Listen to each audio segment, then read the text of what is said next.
Elizabeth Taylor lived a life so large that almost every part of it seemed to become public spectacle. She married 7 times, won 2 Academy Awards, and owned jewels that were famous enough to generate headlines on their own. Yet when she spoke about what mattered most to her, she consistently returned to the same answer: her children. To her, they represented something deeper than fame, wealth, or cinematic success. She often said that raising them was the accomplishment she felt proudest of in her entire life. Those children, 4 of them, born across different marriages and circumstances, grew up in a world unlike almost any other. Each had a different father, each faced unique struggles, and each eventually carved out a life that reflected both. The advantages and burdens of being part of one of the most famous families in Hollywood history. Their lives reveal stories filled with grief, resilience, privilege, and quiet determination. Stories that were often overshadowed by their mother's enormous celebrity. To understand the lives of these 4 children, it helps to begin with the world they were born into. Elizabeth Taylor herself was born on February 27, 1932, in London to American parents. Her family relocated to Los Angeles during the early years of World War II, and not long afterward, she began her career as a child actor under contract with Metro-Goldwyn-Mayer. Unlike many performers who slowly worked their way toward recognition, Taylor seemed to arrive fully formed. Audiences were immediately captivated by her violet eyes, striking beauty, and natural screen presence. By the time she became a mother for the first time in 1953, she was already one of the most recognizable women in the world. Cameras followed her relentlessly. Newspapers reported on her marriages, her co-stars, her friendships, and even her private struggles. Her children, from the moment they were born, inherited that spotlight. Growing up as the child of Elizabeth Taylor meant living in an environment where privacy was almost impossible. The children moved frequently between homes in California, Switzerland, and England as their mother's career and relationships evolved. They changed schools, adapted to new countries, and adjusted to new stepfathers as Taylor's marriages came and went.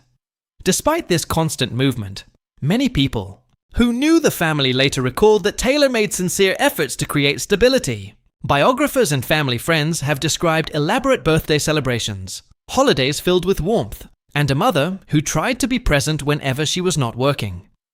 She reportedly avoided parading her children in front of cameras at film premieres or publicity events, wanting them to experience as much normal childhood as possible. Still, even the most devoted parenting could not fully protect them from the unusual reality of their upbringing.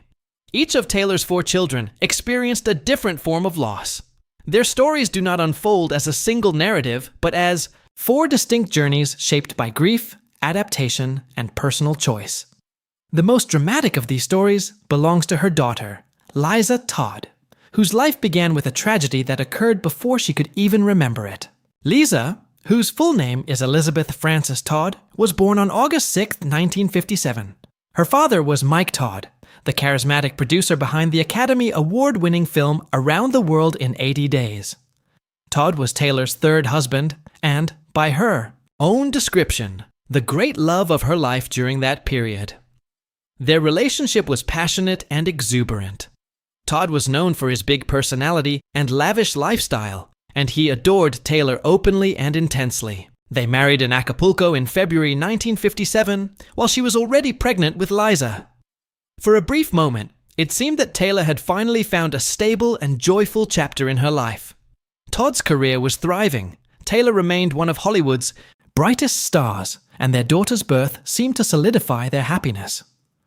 That sense of security collapsed suddenly in March 1958. Todd boarded his private plane, a Lockheed Lodestar he had nicknamed Lucky Liz, for a flight from, California to New York. Taylor had intended to travel with him, but stayed behind due to illness. During the flight, mechanical problems and icy conditions caused the aircraft to crash near Grants, New Mexico. Everyone on board was killed. Todd was 50 years old. Taylor was 26, left a widow with a 7-month-old daughter and 2 young sons from her previous marriage. Liza grew up knowing her father only through stories and photographs. In later years, she was largely raised by Taylor and eventually by Richard Burton, who married Taylor in 1964 and adopted Liza as his own daughter. Burton reportedly embraced the role of father with sincerity, but the loss of Mike Todd remained a defining element of Liza's early life. As she grew older, she gravitated toward artistic expression rather than performance. She studied art in London and Los Angeles and eventually became a sculptor known for her detailed equestrian works. Living quietly in upstate New York, she created a life that stood in stark contrast to the glamour surrounding her mother. Her sculptures, particularly those depicting famous horses such as the legendary racehorse Secretariat, have been exhibited internationally. Liza married artist Haptive in 1984 and had 2 sons, Quinn and Reese. Though the marriage ended in 2003, she remained dedicated to her creative work and largely stayed outside the glare of celebrity culture. Before Liza was born, Taylor had already become a mother twice. Her eldest child, Michael Wilding Jr., arrived on January 6, 1953, in Santa Monica, California. His father was British actor Michael Wilding, whom Taylor married in 1952, when she was only 19. Wilding was 16 years older than her, and their relationship was initially built on Taylor's desire for stability after the chaos of early fame. However, as her career soared, the marriage began to unravel.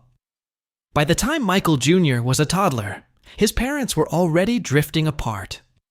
When Taylor traveled to Texas to film the epic drama giant alongside James Dean and Rock Hudson, thus, marriage was effectively over. Michael Jr.'s childhood involved the same constant movement experienced by his siblings. He lived between continents, attended schools in different countries, and adjusted to the rhythm of a family defined by fame. Though he eventually followed his mother into the entertainment world, his acting career remained relatively modest. He appeared in television productions, including the long-running soap opera Guiding Light during the 1980s, and also had roles on the popular drama Dallas. Despite these credits, he never pursued stardom aggressively. Instead, he later turned towards sculpture, developing a style inspired by landscapes and natural forms. Eventually, he settled in Santa Fe, far removed from Hollywood's spotlight. Michael Jr.'s personal life reflected the unconventional nature of the family he came from. He married Beth Clutter in 1970, and they had a daughter named Layla the following year. Later, he had another daughter, Naomi, with Johanna Liccardo. For a time, the 3 adults lived together in a communal arrangement that attracted some tabloid attention, but never became a major scandal. In 1982, he married Brooke Palance, daughter of Oscar-winning actor Jack Palance. Their son, Tarquin Wilding, was born in 1989 and later became involved in filmmaking and charitable work connected to his grandmother's legacy.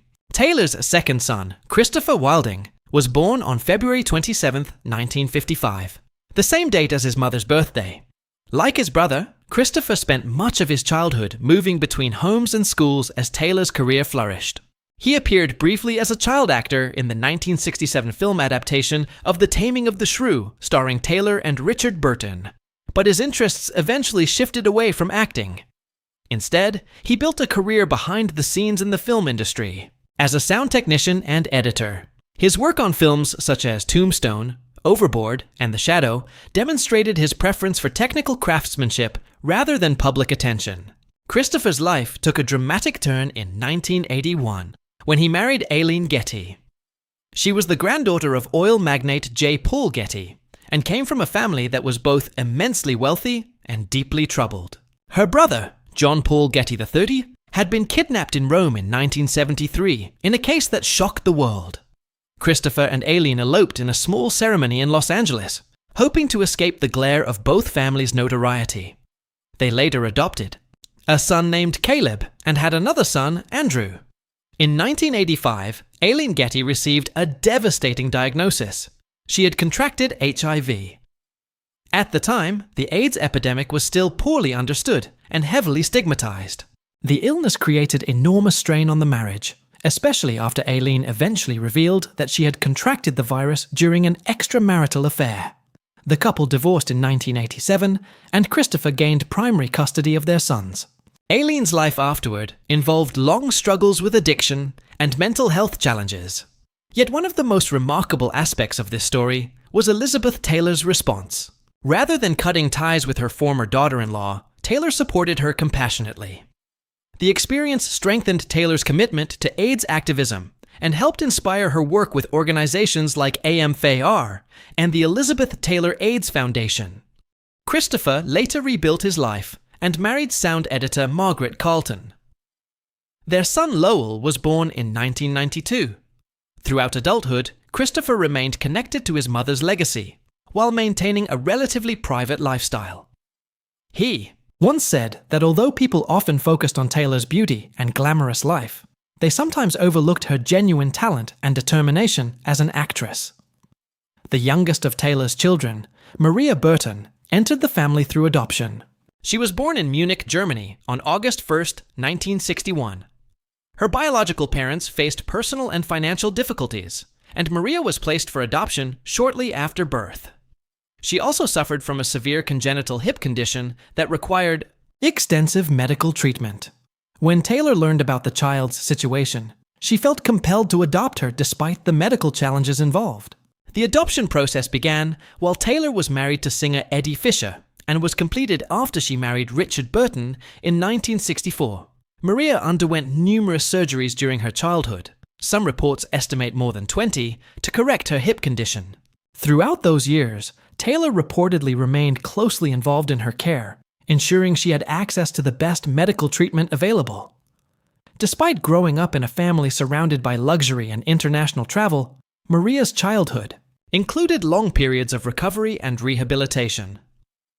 As an adult, Maria explored several career paths, including modeling, fashion design, and business ventures. She married Steve Carson in the early 1980s and had a daughter named Eliza. Later, she married Tom McKeown and had a son named Richard. That marriage ended in conflict, and Maria eventually returned to live near her mother for support. Over time, she settled into a quieter life in Idaho, working as a designer and supporting charitable causes connected to her mother's legacy. The experiences of these four siblings illustrate the complex reality of growing up with extraordinary fame. Each of them had access to wealth, education, and opportunity, yet they also faced pressures that most people never encounter. They had to define their identities in the shadow of a woman whose life was constantly documented and debated. In public, some chose artistic careers, others pursued technical professions or private lives far removed from Hollywood. When Elizabeth Taylor died on March 23, 2011, at the age of 79 in Los Angeles, her children gathered to honor her memory. By that time, she had survived numerous health crises, including severe pneumonia, multiple surgeries, and decades of physical strain from her demanding career. Her estate, valued at hundreds of millions of dollars, was distributed among her children and charitable foundations. Among her most enduring philanthropic contributions was the Elizabeth Taylor AIDS Foundation, which continues to provide support and advocacy for people living with HIV. Today, Taylor's children and grandchildren carry forward aspects of her legacy in different ways. Some remain involved in the foundation's work, others preserve her artistic archive, and others live quietly while supporting charitable efforts behind the scenes. Their lives reflect the complicated inheritance of growing up in a family defined by both glamour and hardship. In the end, the story of Elizabeth Taylor's children is not simply a footnote to the life of a famous actress. It is a collection of personal journeys shaped by love, loss, resilience, and the search for identity, beyond a legendary name. Taylor herself often said that her greatest pride was not the films she made or the jewels she owned, but the family she raised. Looking at the paths her children ultimately followed, artists, technicians, philanthropists, and parents, it becomes easier to understand why she felt that way. Elizabeth Taylor's children were born into a world that most people can barely imagine. By the time she became a mother in January 1953, she was already one of the most recognizable women in the world. Fame had come to her early, and with overwhelming force. Born on February 27, 1932, in London to American parents, she moved with her family to Los Angeles at the start of World War II. Within only a few years, she was under contract with MGM, and unlike many child actors who slowly built careers over time, Elizabeth seemed to arrive in Hollywood fully formed, radiantly beautiful, confident on camera, and immediately famous. As her acting career grew, so did the constant attention surrounding her life. Cameras followed her everywhere. Gossip columns and tabloids reported on her romances, her marriages, her friendships, and even the smallest details of her daily routine. This was the environment into which her children were born. From the moment each child arrived, privacy was almost impossible. They were photographed, written about, and discussed by strangers long before they were old enough to understand what fame meant. Their childhood homes shifted between Los Angeles, Switzerland, and England. Their schools changed as the family moved between continents, and their household structure evolved repeatedly as Taylor's marriages began and ended. Stepfathers appeared and disappeared. New countries meant new languages and new classmates. For many children, such constant change would be destabilizing. Yet people who knew the family often recalled that Taylor worked intensely to create something resembling a stable home. Her children later described holiday celebrations filled with elaborate planning. Easter sometimes meant small petting zoos arranged in the garden. Birthday parties were events remembered decades later by grandchildren. When Taylor was home from filming, she made an effort to focus entirely on her children. She tried, as much as her unusual life allowed, to keep them away from publicity. They were rarely paraded at movie premieres or used as props for press attention. Despite her enormous fame, she attempted to shield them from the circus surrounding her career. Still, no amount of care could completely insulate them from the realities of their circumstances. Their lives were shaped by sudden changes, by loss, and by events that would have been extraordinary in any family, let alone one constantly under public scrutiny. Each of Taylor's 4 children grew up with a different father and a different set of experiences, and each story carried its own mixture of privilege, hardship, and resilience. The eldest was Michael Wilding Jr., born January 6, 1953, in Santa Monica, California. His father was the British actor Michael Wilding, whom Taylor married in February 1952, when she was only 19 years old. At the time, she was already a major Hollywood star, but she had hoped that marriage would offer something calmer and more stable than the constant demands of the film industry. Wilding was 16 years older than she was, charming and gentle by reputation, and she believed their relationship might provide a quiet refuge from the intense spotlight surrounding her. The marriage, however, quickly revealed its difficulties. Taylor was rising rapidly in fame and confidence, while Wilding's own career was beginning to stall. What began as companionship gradually became an uneven partnership in which their expectations no longer aligned. By the mid-1950s, the relationship was already under strain. When Taylor traveled to Texas in 1955 to film the epic movie Giant, starring James Dean and Rock Hudson, the distance between them seemed to grow wider. Rumors of infidelity and dissatisfaction circulated in the gossip columns, and although both attempted to maintain appearances for a time, the marriage was effectively over long before the legal paperwork confirmed it. In July 1956, they announced their separation, and their divorce was finalized in January 1957, when Michael Jr. was only 4 years old. Michael Jr.'s childhood unfolded in the same constantly shifting environment that all of Taylor's children would experience. He moved between countries and schools, sometimes spending time with his father, but more often living with his mother as her career continued to dominate public attention. Despite the chaos surrounding her life, Taylor tried to provide warmth and consistency for her children, though much of their daily care was handled by nannies when she was working on film sets. Michael Jr. grew up largely out of the spotlight. Unlike many children of famous actors, he was not aggressively pushed toward a career in entertainment. Yet the industry was part of his world from the beginning, and eventually he found his own modest place within it. In 1967, he and his younger brother Christopher both appeared briefly in the film The Taming of the Shrew, which starred their mother alongside her then-husband, Richard Burton. The appearances were small, little more than cameos, but they represented the boys' first experience in front of a camera. In the 1980s, Michael Jr. pursued acting more seriously. He appeared in the long-running television soap opera Guiding Light, portraying the character Jackson Fremont between 1985 and 1988. Later, he had a role on the series Dallas, and even appeared with his mother in the television adaptation of Sweet Bird of Youth. None of these roles turned him into a major star, but they represented steady professional work, and he seemed comfortable with the quieter level of attention that accompanied it. His personal life, however, developed in ways that occasionally attracted curiosity from the press. In 1970, he married Beth Clutter, and together they had a daughter named Laela in 1971. The marriage did not follow a traditional pattern for long. In 1975, he had a second daughter, Naomi, with another partner, Johanna Leketa. For a period, the three adults and their children lived together in a communal arrangement that was unusual enough to draw the interest of gossip magazines. Despite the unconventional setup, Michael Jr. largely managed to keep his personal life away from the constant tabloid glare that had followed his mother. In 1982, he married again, this time to Brooke Palance, the daughter of actor Jack Palance. Their son Tarquin Wilding was born in 1989.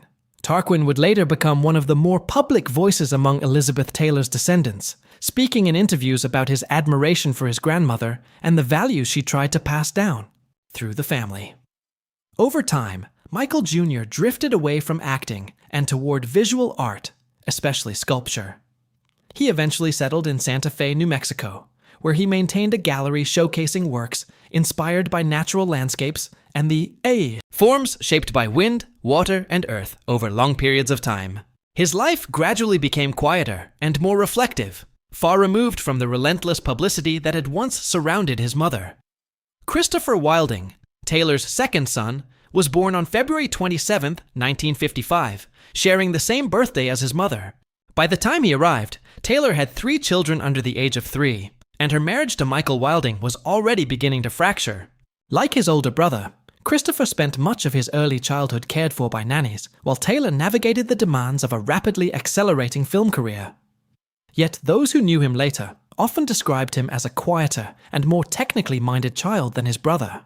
While Michael experimented with acting, Christopher seemed more interested in the mechanics of filmmaking than in the performance itself. As an adult, he built a career behind the scenes, working in the sound departments of major Hollywood productions. His work included films such as Tombstone, Overboard, and The Shadow. The job required precision and patience rather than public visibility, and Christopher appeared to prefer it that way.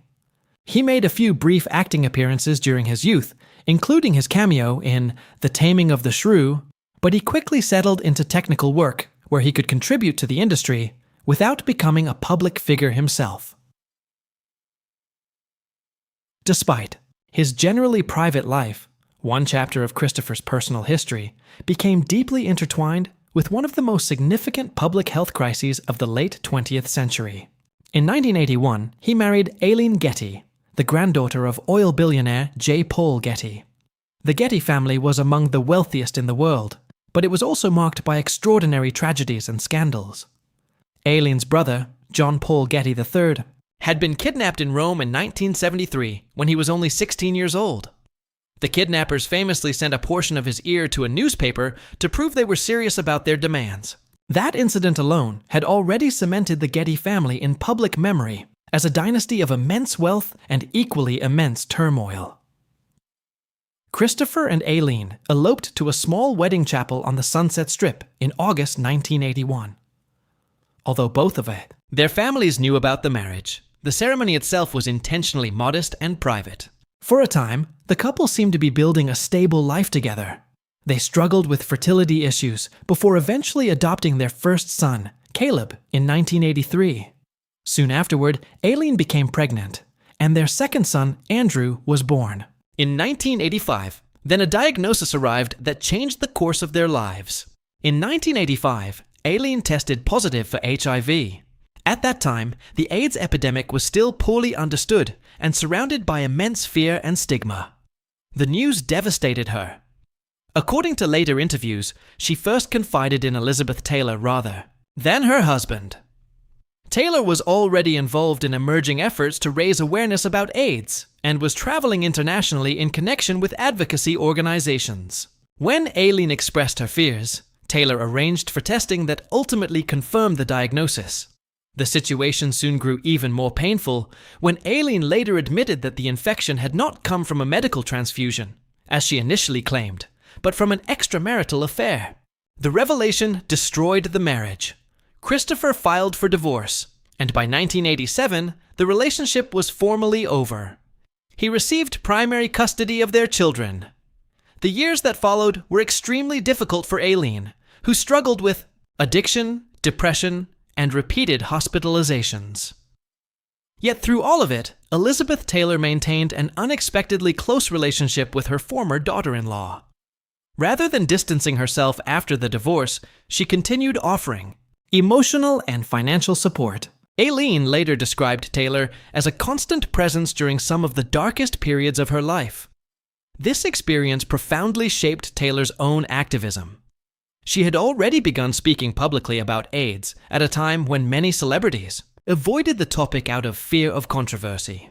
Seeing the illness affect someone within her own family only intensified her commitment. She became one of the most prominent advocates for AIDS research and patient support, helping to found organizations dedicated to fighting the epidemic and reducing the stigma surrounding it. While Christopher rebuilt his life quietly with a second marriage and continued working in the film industry, the younger members of the family carried forward Taylor's activism. Their sons grew up aware of the complex history that had shaped their parents' lives. Some later appeared at AIDS fundraisers and events honoring Taylor's humanitarian work. The third of Elizabeth Taylor's children was her daughter Liza Todd, born August 6, 1957.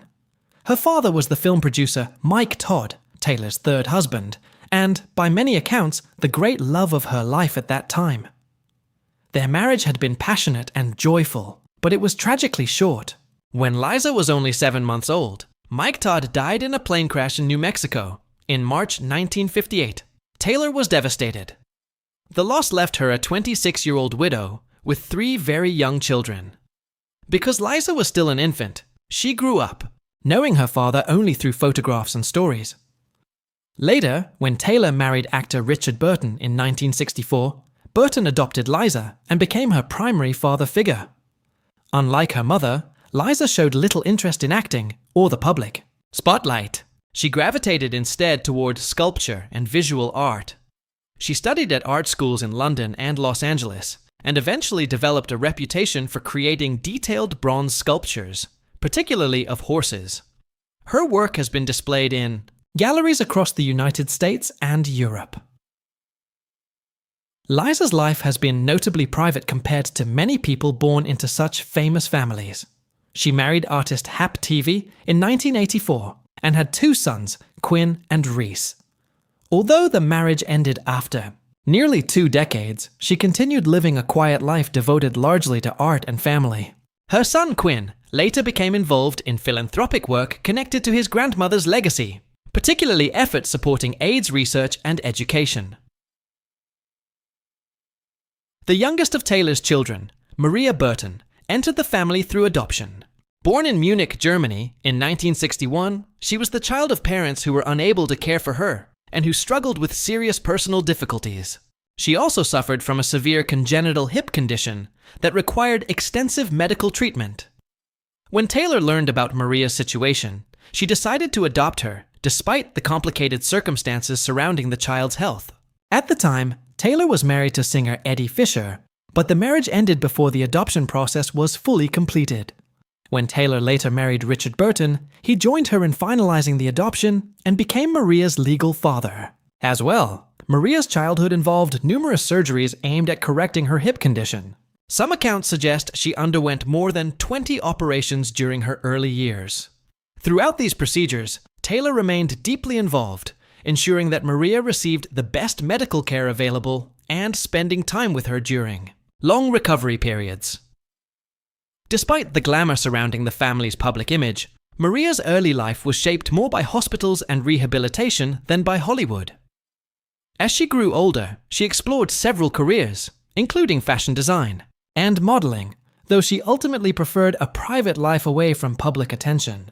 She married Steve Carson in the early 1980s and had a daughter, Elizabeth Carson, often called Eliza. Later she remarried and had a son named Richard.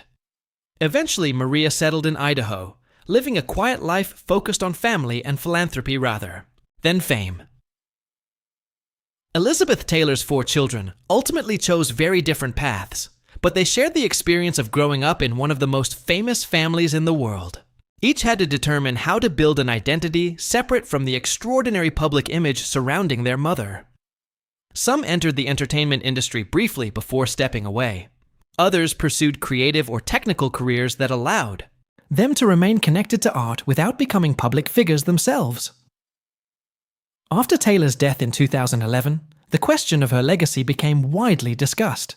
Her estate, valued in the hundreds of millions of dollars, included not only financial assets, but also a powerful philanthropic tradition. The Elizabeth Taylor AIDS Foundation continued its work supporting people living with HIV and funding research. Many of Taylor's children and grandchildren remained involved in this effort, ensuring that her commitment to activism continued long after her passing.